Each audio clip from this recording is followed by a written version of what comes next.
오늘 주시는 하나님의 말씀은 창세기 35장입니다. 창세기 35장 1절에서 5절 말씀 한 절씩 보도록 하겠습니다. 창세기 35장 1절에서 5절 말씀입니다. 하나님이 야곱에게 이르시되 일어나 베델로 올라가서 거기 거주하며 내가 내 형 에스의 낯을 피하여 도망하던 때에 내게 나타났던 하나님께 거기서 제단을 쌓으라 하시니라. 야곱이 이에 자기 사람과 자기와 함께하는 모든 자에게 이르되 너희 중에 있는 많은 사람들을 버리고 자신을 성결하게 하고 너희의 의복을 바꾸어이다. 우리가 일어나 베델로 올라가자. 내 환난 날에 내게 응답하시며 내가 가는 길에서 나와 함께 하신 하나님께 내가 거기서 제단을 쌓으려 하노라 하매 그들이 자기 손에 있는 모든 많은 사람들과 자기에게 있는 기고들을 야곱에게 주니라. 야곱이 그들을 세계 근처 상승한 마을에 묻고 한 목소리를 씁니다. 그들이 알았으나 하나님이 그 사면 보호들로 그에게 두려워하게 하셨으므로 야곱의 아들들을 죽여가는 자가 없었더라. 아멘. 우리 말씀 한 절 더 보겠습니다. 히브리서 11장입니다. 히브리서 11장 21절 말씀. 한 목소리로 같이 읽습니다. 시작. 믿음으로 야곱은 죽을 때에 요셉의 각 아들에게 축복하고 그 지팡이 머리에 의지하여 경배하였으며. 아멘. 우리 말씀을 전해줄 강사 목사님은 알칸사 제자들 교회 16년 전에 개척하고 지금까지 섬기는 목사님입니다. 3일 동안 얼마나 열심히 또 열정적으로 말씀을 전하는지 모릅니다. 우리 목사님 나오실 때 큰 박수로 한번 환영하겠습니다.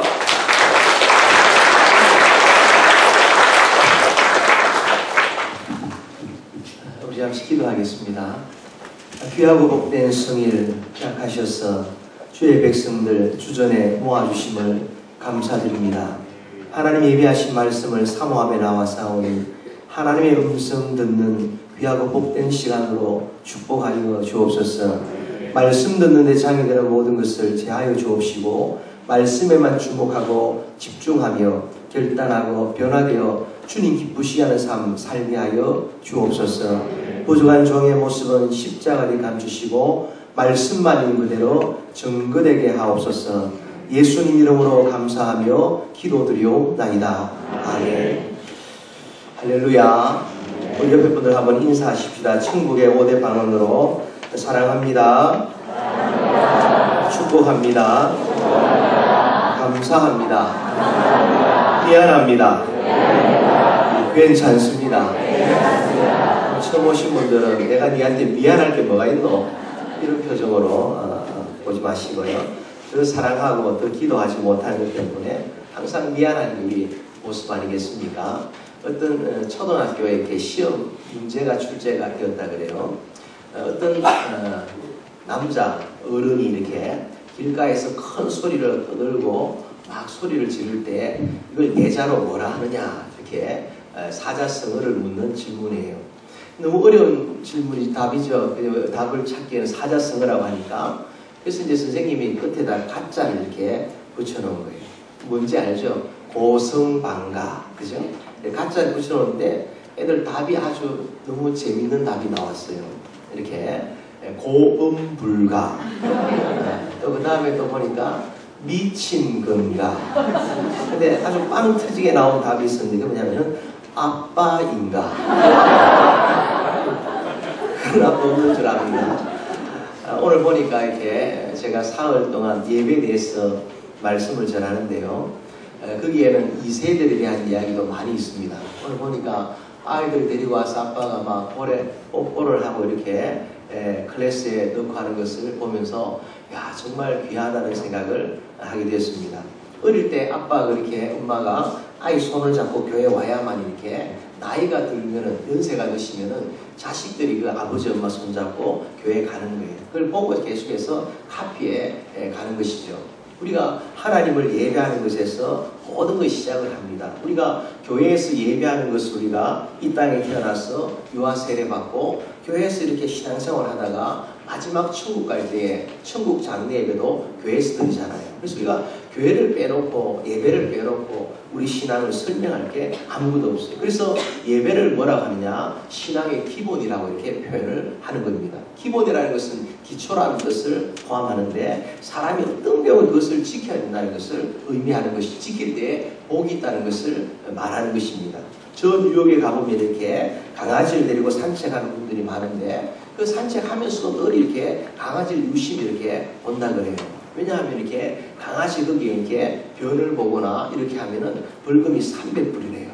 그래서 이 300불이 아까워서라도 지킬 것을 지킨다는 거죠. 그래서 이렇게 유심히 강아지 엉덩이를 주목하면서 이렇게 센츄럴파크 이렇게 산책을 갖다 이렇게 한다는 것이죠. 하물며 하나님의 백성이 우리가 이 땅을 살아가면서 우리에게 모든 것을 주시고 영생을 주신 하나님이 예배 받으시길 원하시고 예배를 통해서 우리에게 복 주시기 원한다 할 때 우리가 이 예배만큼은 정말 주님의 날은 주님의 것으로 알고 주 앞에서 예배에 성공하시고 승리자가 되셔야 할 줄로 믿습니다. 할렐루야. 사흘 동안 그런 얘기만 계속 이렇게 했습니다.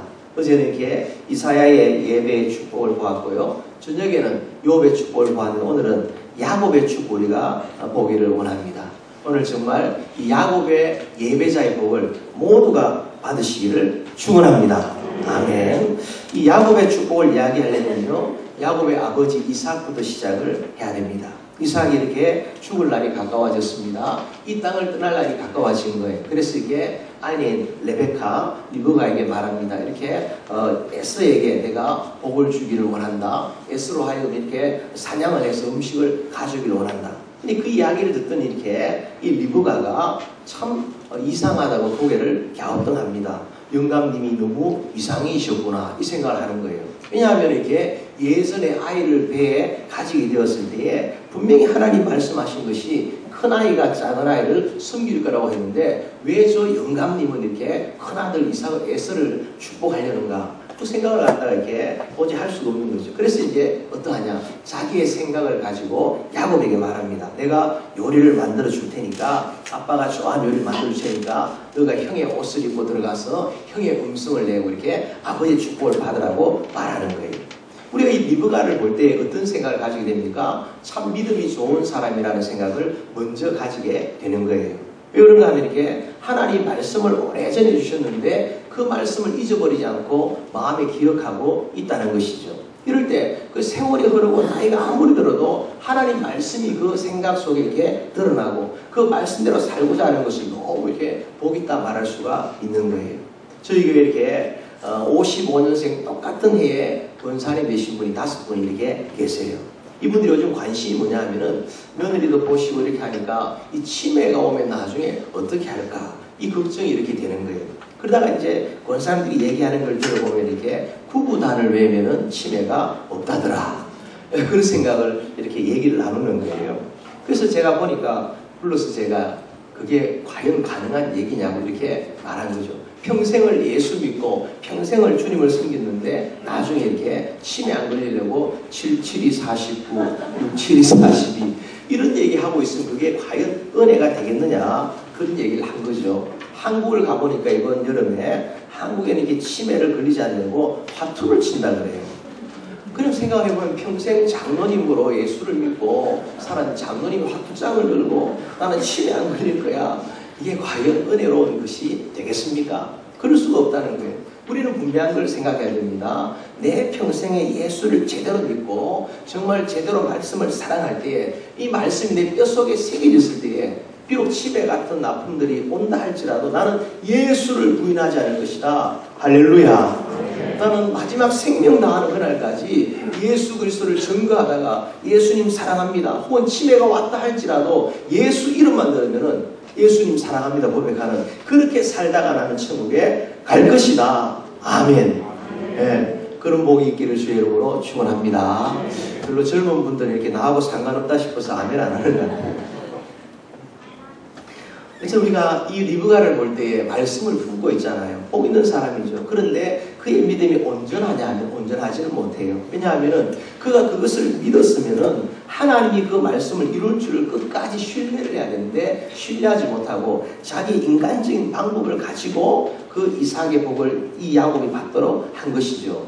그걸 볼 때 이렇게 보면은 이 믿음으로 살지 못하는 것, 끝까지 하나님을 신뢰하지 못할 때 우리에게 참 이렇게 힘든 일이 생기는데 그게 뭐냐? 그로 말미암아 야곱이 그 에서가 있는 이 이삭의 집을 아버지 집을 떠나게 되어지고 그걸 떠남으로 말미암아 남은 인생 가운데 리브가는 아들 야곱을 더 이상 볼 수가 없게 된 거예요. 그러면서 야곱의 잘못은 또 뭐겠습니까? 엄마가 그런 이야기를 할 때 그게 동의를 하고는 같이 이렇게 아버지를 속인 일을 갖다가 이 모자지간에 하는 거예요. 그것도 하나님 별로 기뻐하지 않는 거죠. 그럼 야곱은 엄마가 시키니 그렇게 했다 하지만 사실은 그게 아니라 야곱의 마음 속에도 이렇게 죄성이라는 것 속에 있었던 거예요. 그걸 어떻게 할 수 있습니까? 그가 보면 이렇게 팥죽 사건을 통해 가지고 어떻게 하면 저 형의 장자권을 내가 받을 것이냐 그에 대한 생각을 가지고 있었다는 거예요. 그러니까 우리가 흔히 보면 내가 죄를 지었는데 친구를 잘못 만나가지고 어쩌다 보니까 내가 죄를 짓고라고 말하지만 그렇지 않아요. 가만히 보면 그 속에 이미 죄를 짓고자 하는 성향이 그 속에 들어있다는 걸 보게 되는 거죠. 다윗 같은 경우 어떻습니까? 그가 이렇게 바세바, 우리아의 아내 바세바를 범하기 전에 이미 그에게 후궁과 처첩들이 이렇게 많았다라고 말하는 것을 보게 되는 거예요. 그게 여전히 죄 가운데, 죄의 성향 가운데 매여 있다가 어느 사건이 나타나니까 이게 막 스파크가 일어나가지고 죄를 짓는 범죄함으로 드러나게 됐다는 거죠. 결국에는 이 야곱에게도 그와 같은 자기 어떤 죄성을 따라 사는 삶이 있었고 리브가도 자기의 생각이 너무 강한 것이 있었고 그러다 보니까 어떠냐 결국에는 모자지간에 생이별을 하게 되고 이 야곱은 나그네 보침을 지고 먼 길을 떠나게 된 거예요. 어디로 갑니까? 하란이라는 곳에 외삼촌 라반의 집으로 가게 되는 거예요. 그런데 그것이 인간의 실수이지만은 하나님은 어떤 분이시냐? 신실하시고 너무나 좋으신 분이기 때문에 그렇게 자기의 실수로 말미암아 먼 길을 떠나가는 그 야곱을 버리지 아니하시고 복중의 그를 택하였기 때문에 그 택하신 바를 끝까지 신실함으로 이끌어가는 것을 보게 돼요.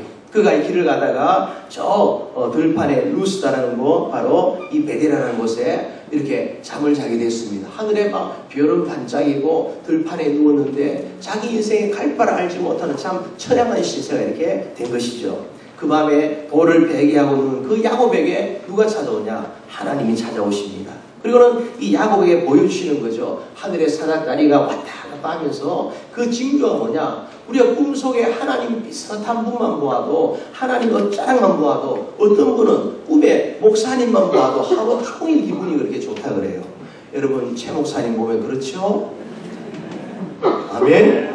네, 진짜 그래요. 저는 그랬어요. 이렇게 우리 목사님이 꿈에 나타나고 하나님 본 것처럼 이렇게 막 오늘 무슨 좋은 일 생길까? 복권을 사야 되나? 뭐 그런 생각도 하는 것 같아요. 그런데 이 야곱이가 하나님을 베델에서 만나고 나섰더냐 너무 마음이 좋은 거예요. 그래서는 자기가 가지고 있던 제일 중요한 기름을 가지고 돌을 딱 세워가지고는 매개한 돌을 세워가지고 기름을 거기 다 들어본 거예요.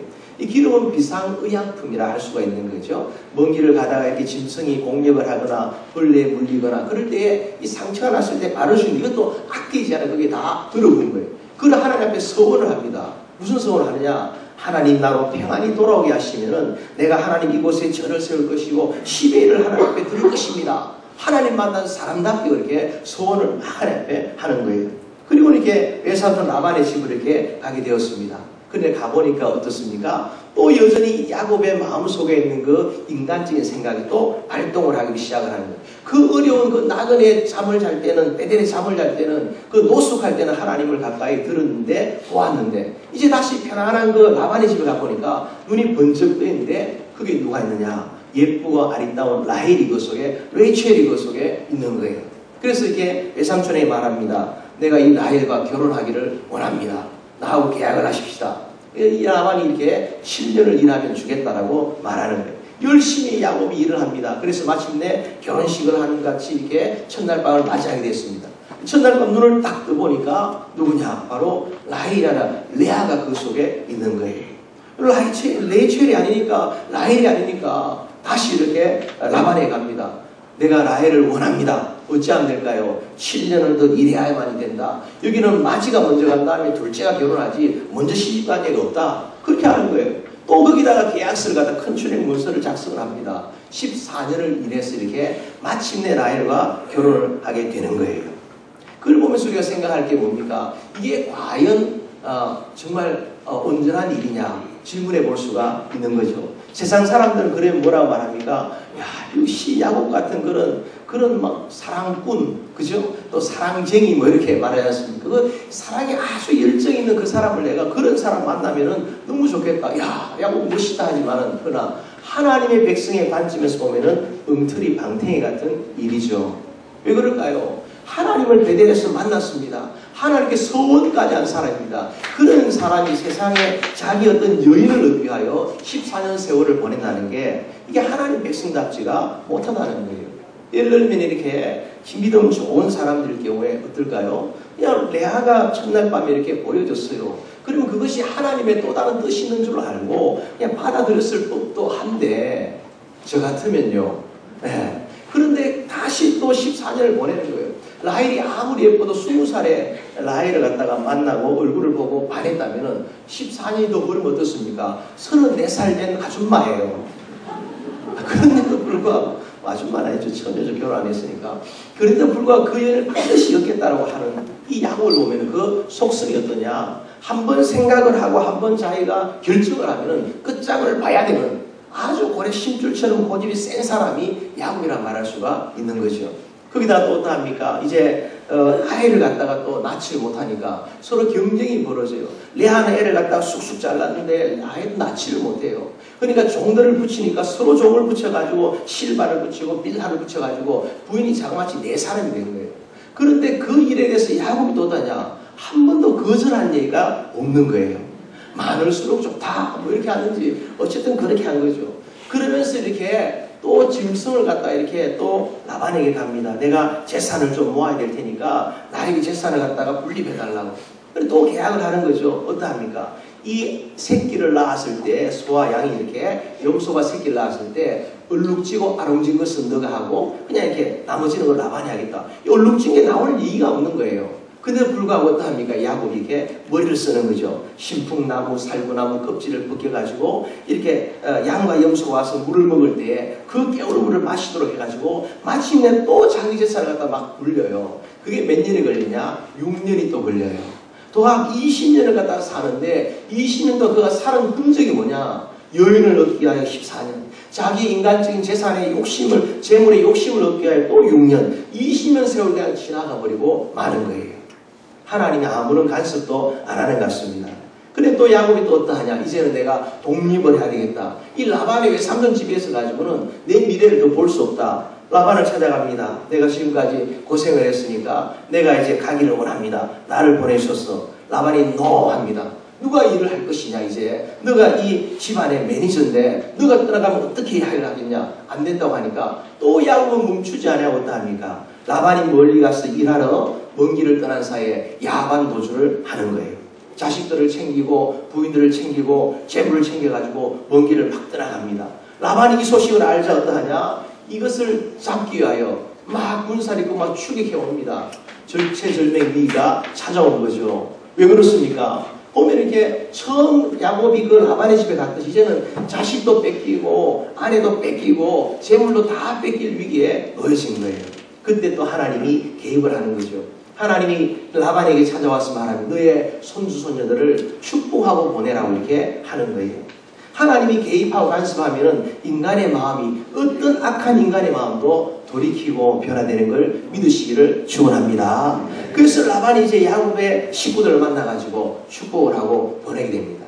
근데 그 야곱의 또 다른 숙제가 하나 남아있어요. 그게 뭐냐 하면 이제 형 에스를 만난 일이 있는데 이 형 에스는 그 당시에 그 지역에 아주 조직 두목처럼 이렇게 조폭처럼 그렇게 군사를 끌고 다니는 사람이에요. 그 군사를 끌고 야곱이 재물을 가지고 온다고 말하니까 그것을 또 잡으려고 이렇게 막 죽여온다는 소식이 들리는 거예요. 그만하면 야곱이 무릎 꿇을 만도 한데 어떠하냐? 이 야곱이 거기서 또 자기 머리로 생각을 하는 거죠. 먼저 이렇게 실바와 빌하는 아내를 갖다가 먼저 앞세우고 그 다음에 레아를 앞세우고 내가 제일 사랑하는 라헬은 제일 뒤에 세우고 그래서 만약 이 에스가 공격을 하면 한때는 이쪽으로 하고 한때는 저쪽으로 하고 그렇게 하면서 이렇게 대책을 세우게 됩니다. 그러니까 아무리 위기가 찾아와도 이 야곱이 하는 짓을 보면 어떠냐 항상 자기 머리 자기 꾀를 갖다 먼저 동원하는 것을 보게 되는 거예요. 그렇다고 과연 에스를 이길 수가 있겠습니까? 있을 수가 없는 거예요. 그런 위기 상황 가운데 하나님이 또 개입을 하십니다. 그래서 어떠합니까? 그 식구들을 갖다 다 건너게 한 후에 약복강 나루터에 이렇게 야곱이 머물게 되고 그날 밤을 지나게 된 거예요. 그 밤에 하나님께서 이 야곱을 찾아와 주십니다. 그리고 야곱과 씨름을 하면서 야곱이 이렇게 하나님을 이기도록 하면서 자기의 환도뼈를 갖다 하나님이 치시도록 하는 거예요. 하나님이 야곱의 환도뼈를 쳐버렸습니다. 환도뼈를 친다는 것은 뭐냐? 이 사람이 힘을 쓰려면 환도뼈가 있어야 되는데 이 환도뼈를 침으로 말미암아 하나님 주는 메시지가 있다는 거예요. 그게 뭘까요? 이제는 더 이상 네 고집대로 살지 마라. 네 생각대로 살지 마라. 네 힘을 의지하며 살지 마라. 나를 바라보고 살아라. 이런 메시지가 야곱에게 전달된 거예요.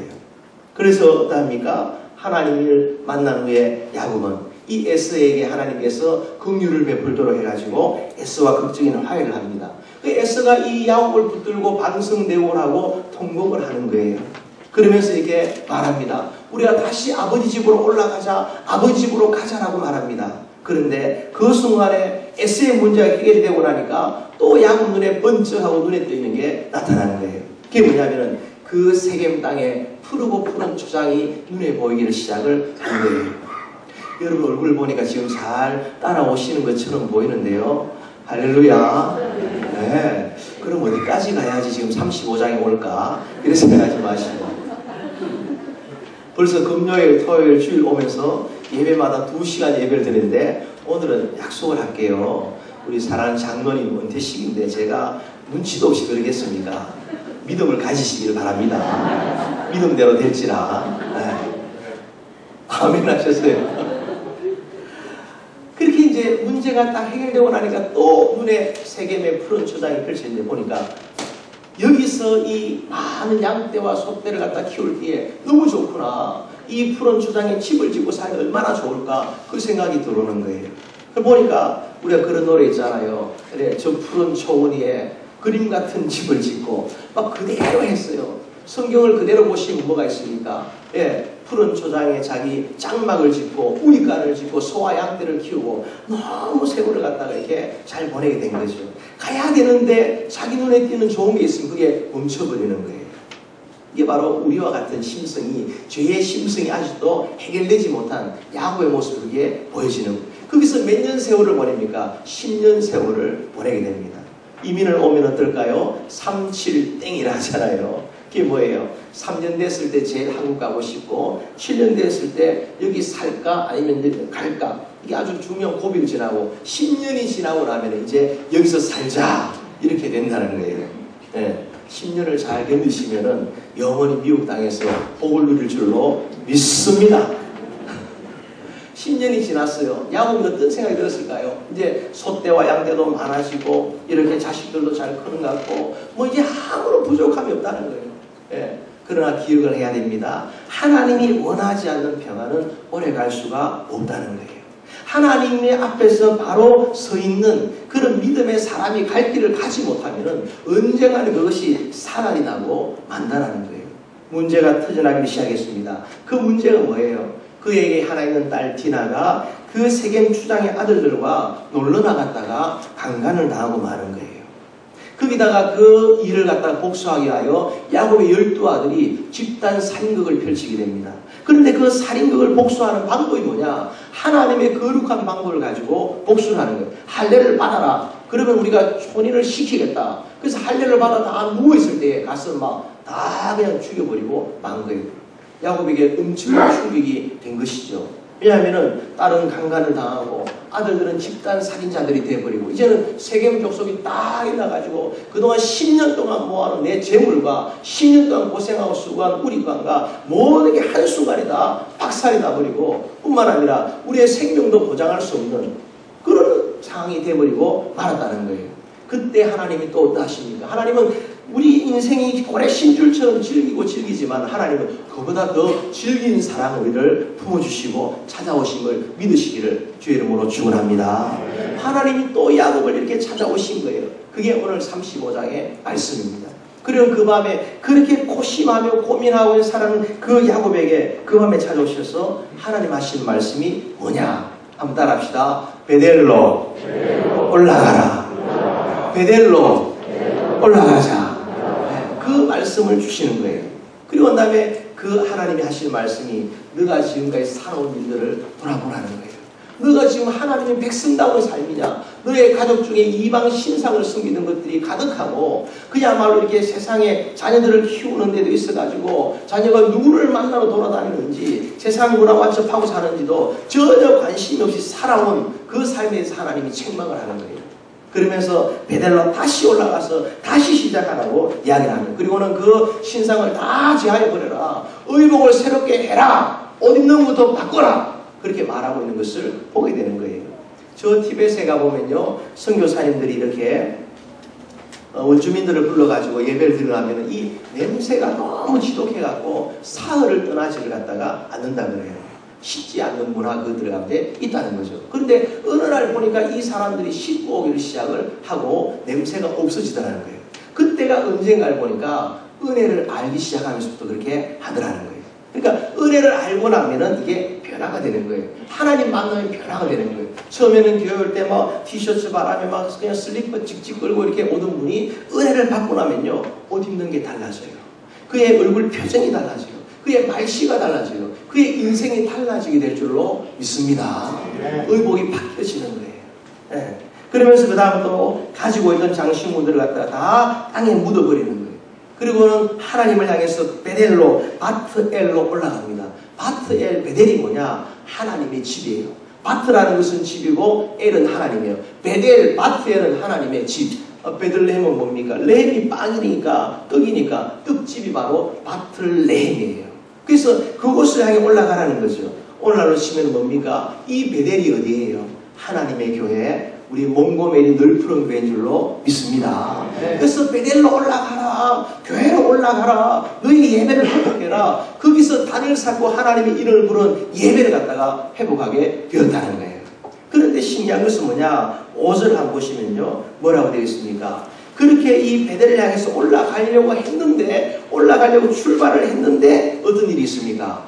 보니까 여러 세겜 족속들이 그를 추격하려고 따라오다가 그것을 멈췄더라. 왜? 5절 중반을 보세요. 뭐라 되어 있습니까? 하나님이 그들을 하여금 두려워하게 만드셨다. 하나님이 간섭하시니까 그 길을 따라오는 것 쫓아 없애버렸다는 거예요. 우리가 알 것은 뭡니까? 내가 교회를 가려고 작정만 해도, 앞으로 교회 생활 잘하려고 마음만 먹어도, 교회 향해 핸들을 잡고 차를 움직여만 해도 하나님은 역사하시고 하나님은 도우시고 하나님 우리의 문제들을 해결해 주시기를 원한다. 믿으시기를 축원합니다. 하물며 우리가 하나님의 전에서 예배하고 산다고 할 때 얼마나 복을 주시겠어요. 그런데 그렇게 베델에서 하나님을 만난 다음에 야곱의 인생이 그때부터 본격적으로 바뀌어지기 시작합니다. 첫 번째 증거가 뭐냐면요, 요셉이 그 가운데 죽게 되었습니다.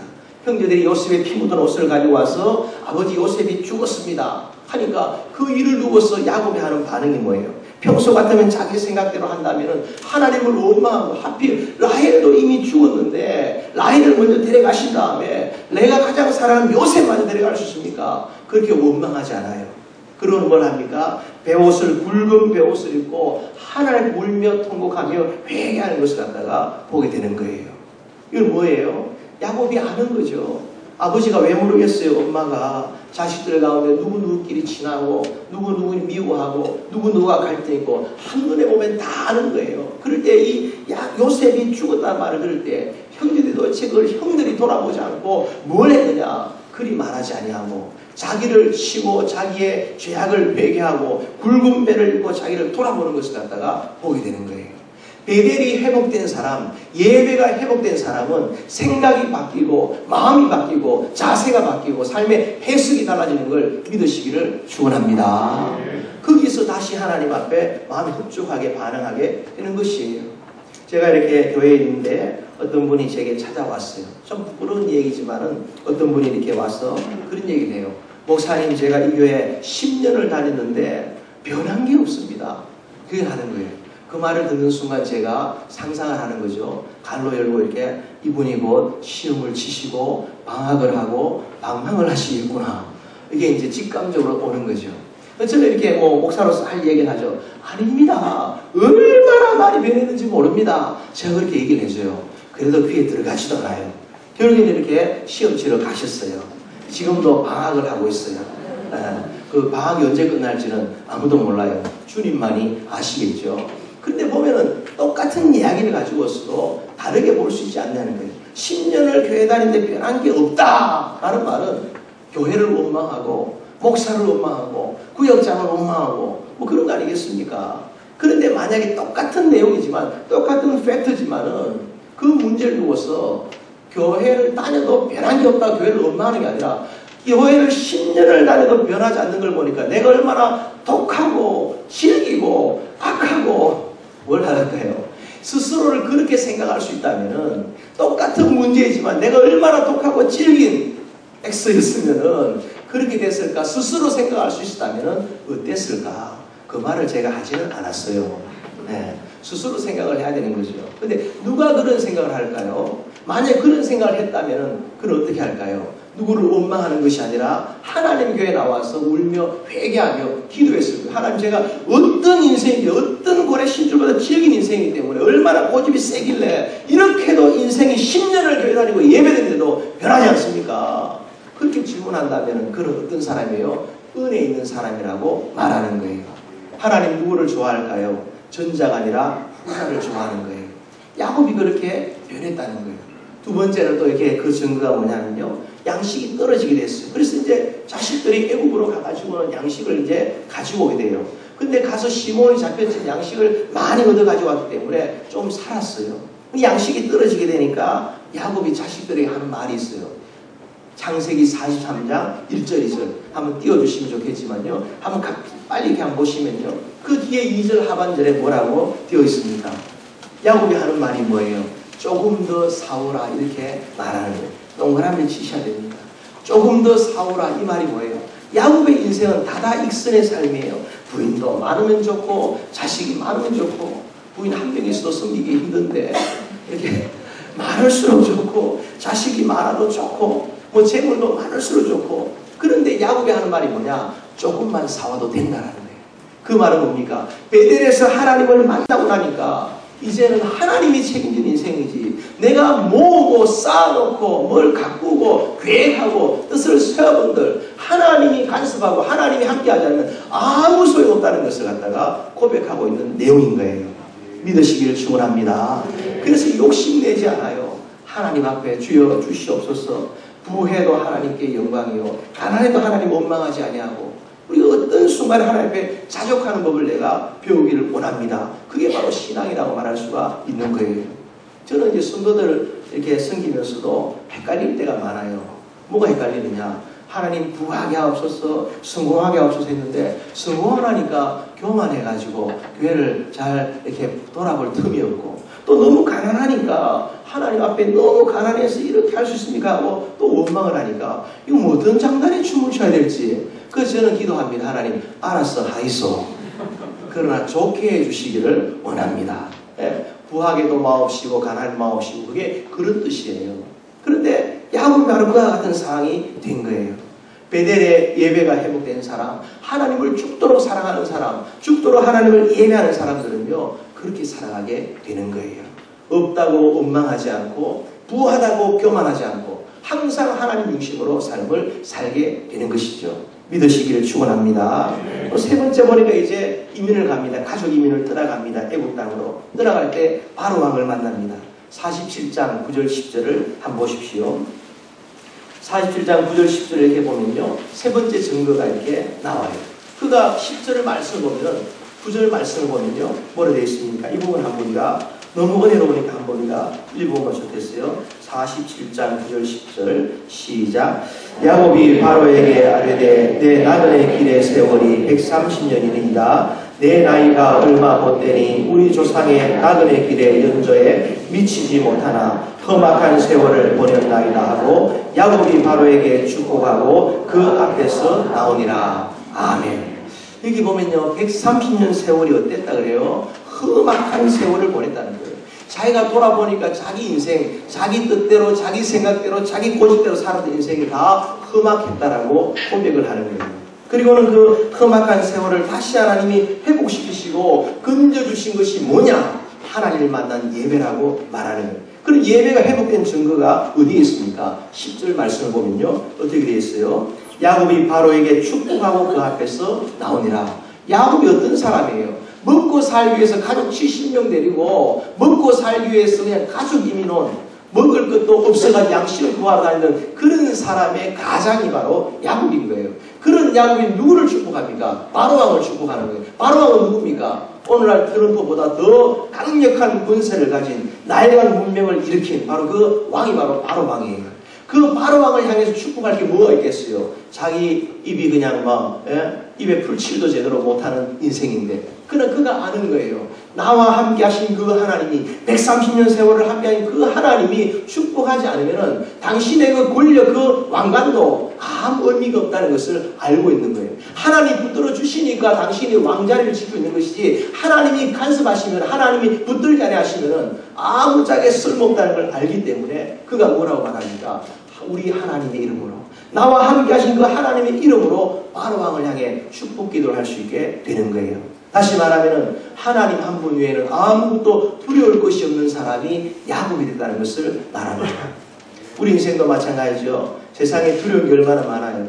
직장 상사도 두렵고 이거 파야 되는 거 아닌가 싶기도 하고, 가족들 키우는 것도, 자녀들 양육하는 것도 힘들고 어렵고, 뭐 여러 가지 두려운 게 한두 가지가 아니잖아요. 이민생활을 하면서. 그럼에도 불구하고 우리가 세상 앞에 당당할 수 있는 비결은 뭐냐? 예배 가운데 하나님 한 분을 두려워할 때에 우리는 세상 앞에 당당하고 하나님 한 분 앞에 무릎 꿇을 때 세상 앞에 무릎 꿇지 않는 복된 사람이 될 줄로 믿습니다.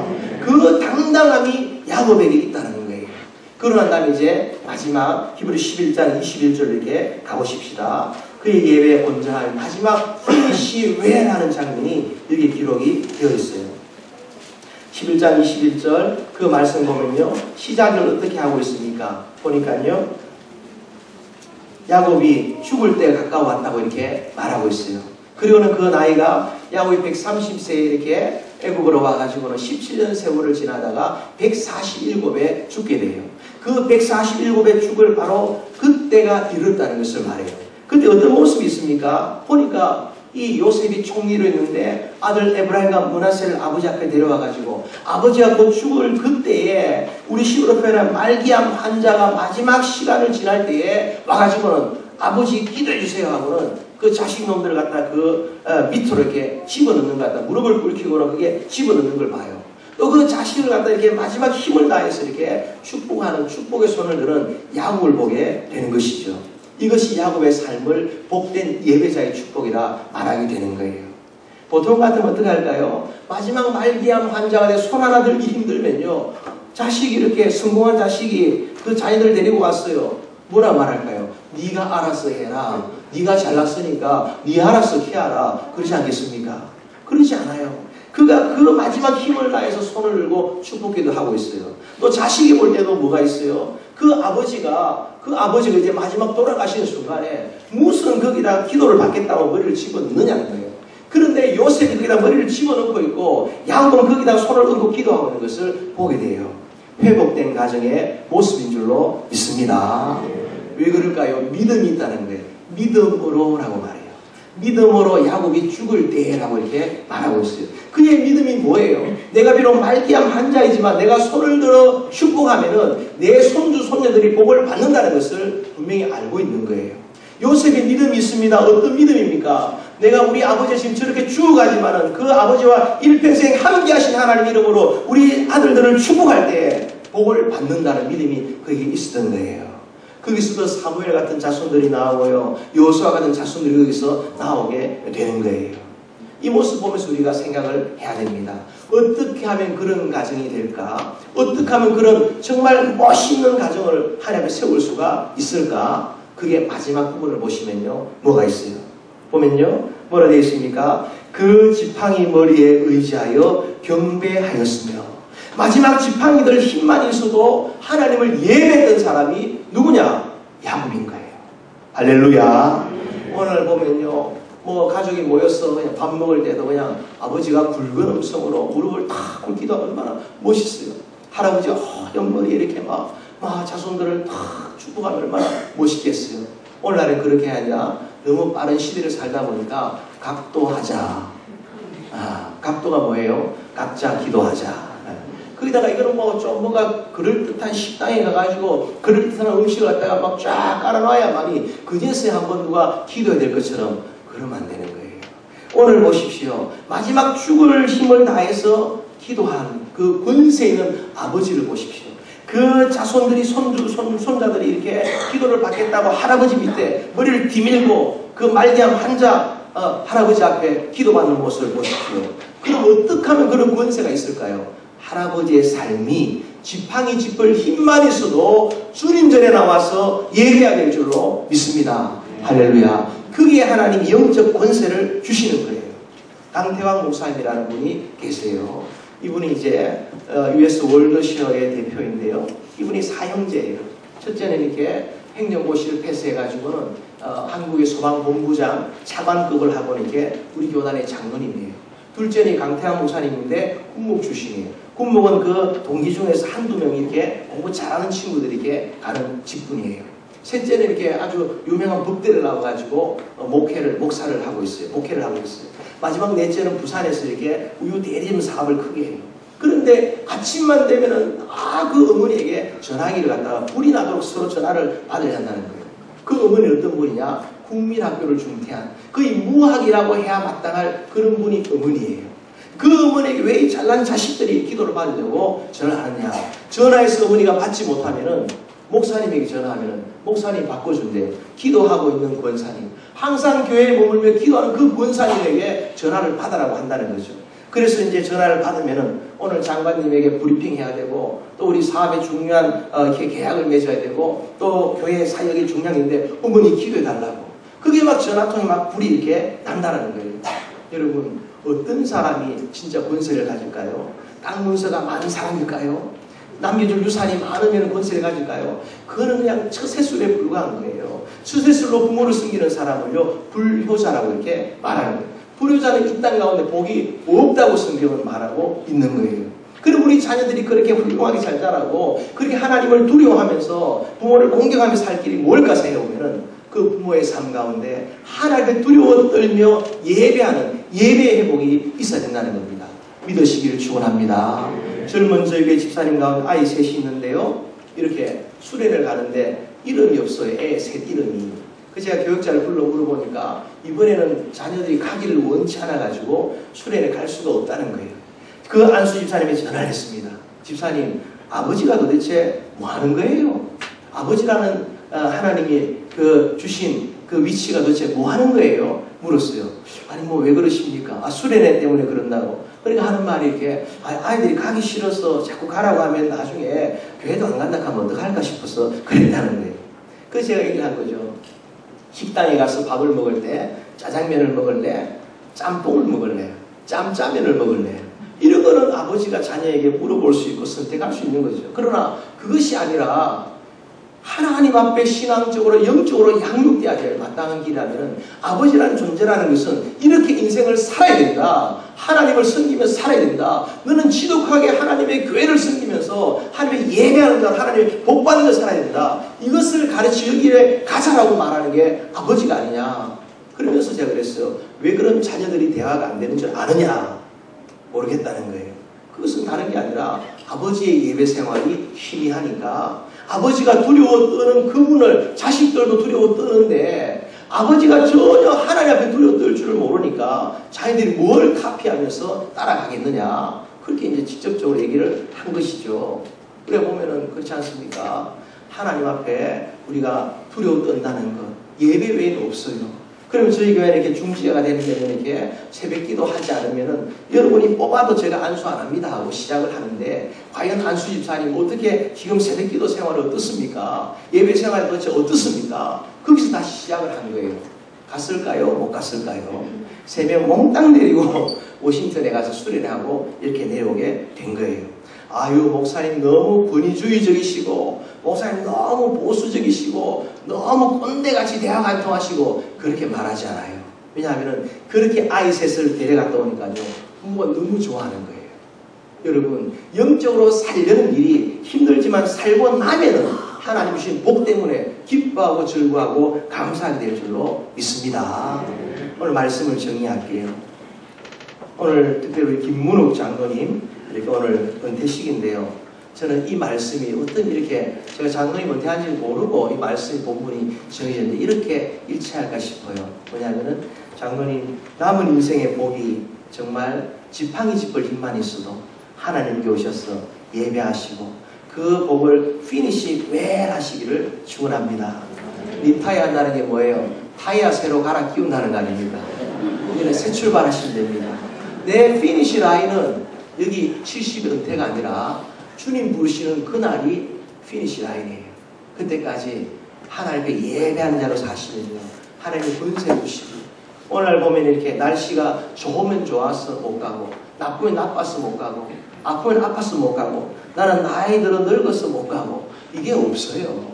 우린 지팡이 짚을 힘만 있어도 하나님께 나올 때 하나님이 권세 주시는데, 특별히 오늘 은퇴하시는 우리 장로님에게 정말 특별한 날 같아. 제가 노회장 아닙니까?